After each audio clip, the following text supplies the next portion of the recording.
Bakit ba ang hirap sa'yo na sumunod na lang? Bakit lagi mo nilalagay sa peligro yung buhay mo? Di ba pinag-usapan na natin to? Hindi naman pwede na wala akong gawin. Amy, hindi lang ikaw ang takot. Hindi lang ikaw ang frustrated, pati kami. Pero kapag may nangyari sa'yo, sa tingin mo, anong mararamdaman namin? Amy, kung pareho kayo ni Papa ang mawawala sa amin ngayon, hindi namin kaya. At syempre, hindi ko naman hahayaan na mangyari yun. Tao ka lang, Amy, hindi ka Diyos. Hindi mo sigurado kung anong pwede mangyari sa'yo.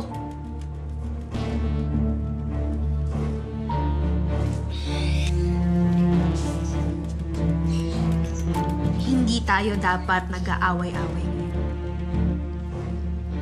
Isa lang naman ang gusto natin, di ba? Gusto nating matapos na to lahat. Gusto nating matahimik ang buhay natin.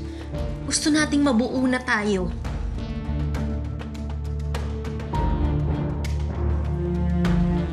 Pero kung tayo mismo nag-aaway-away, walang mangyayari.